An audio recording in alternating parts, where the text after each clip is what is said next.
Have you heard the audience whisper?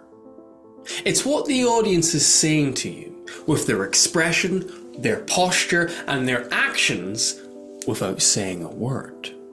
Now, my name's Kyle Murter. I'm a public speaking author, champion, and coach. And in this video, I'm going to teach you how you can pay attention to these whispers so that you can adapt your presentation in real time.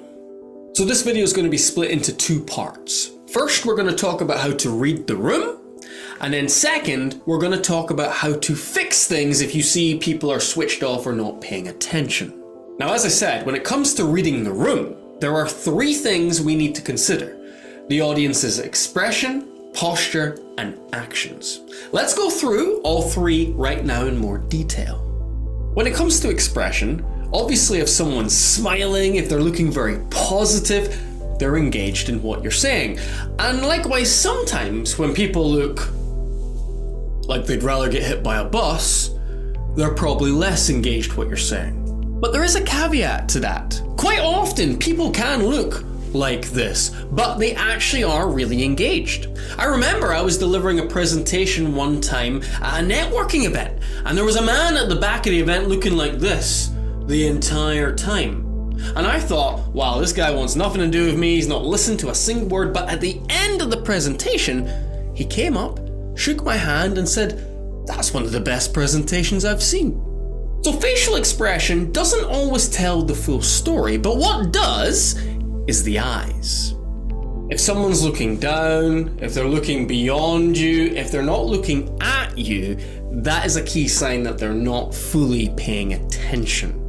And likewise, if someone's looking straight into your eyes as the speaker, they're with you, they're engaged. And as a speaker, you can test this further by moving around the room. If you move to a different location, notice if the heads and the eyes follow you or not. If they follow you, that's a great sign. If they're still looking over there, not such a good sign. Now, posture is also important. If someone's leaning too far back on a lazy boy chair like this, or if they're looking like this, these are all signs that they're probably not fully engaged in what you're saying. Likewise, if they're leaning forward, if they're taking notes, these are all great indications that they're following your presentation. And the last thing to consider here is actions. And what I mean by that is, how much does the audience do in your presentation? How much do they participate in your presentation? For example, if you say, raise your hand if you've ever drank water, and you get this sort of thing going on with the hands, or the hands don't even go up, not a good sign. But if you ask for a raise of hands and the hands go straight up, or if you ask the audience to do a discussion activity and they're all discussing very actively, or if you ask them a question and you're getting several answers back, these are all good indications that you have the room's full attention. In simple terms, more actions, more engagement. If they take less action, they're less engaged. So now you know how to read the room. You've been looking at their expressions, their posture, their actions, and you've come to the conclusion that they're not listening. What do you do now? Well, fear not, my friend, because the key to fixing this problem is to break the pattern. You see, people switch off in your presentation because they're able to predict your presentation. They can predict that your voice will sound the same. They can predict that the slides you show will all have the same background and same format. They can predict that your points all follow the same order.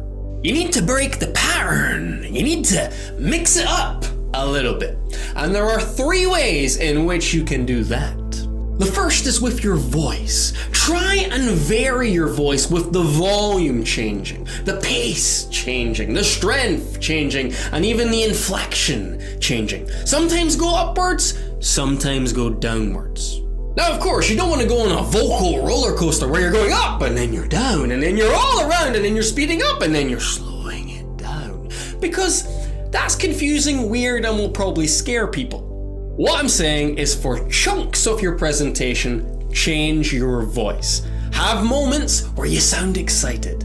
Have other moments where you sound serious. Have other moments where you sound empathetic towards the audience. Having variety like that is going to make your presentation more engaging, and you'll break that pattern.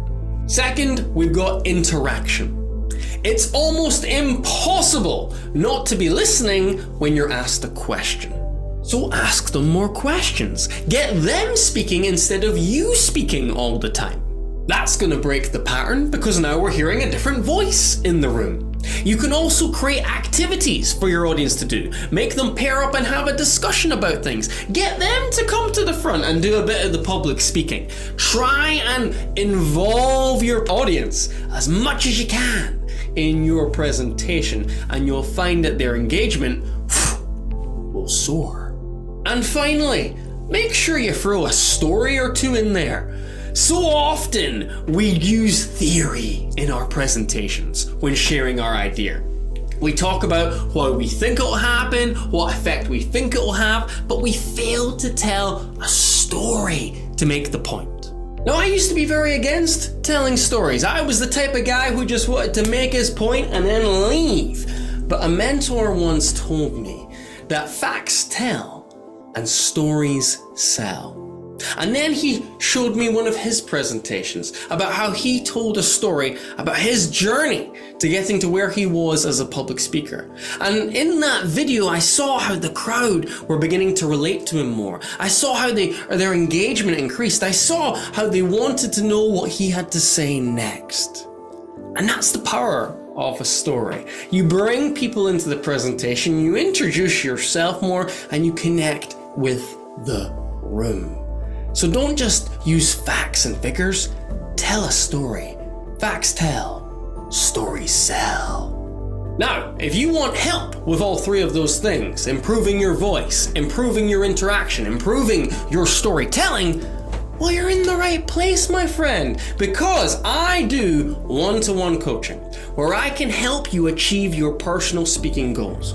You and I will have a call. I'll hear what you're wanting to achieve. I'll hear what challenges you have, and then I will design sessions around your goals, making sure you're getting the most of every minute so that we can improve your speaking skills and get you to where you want to be by the end of the year or even sooner.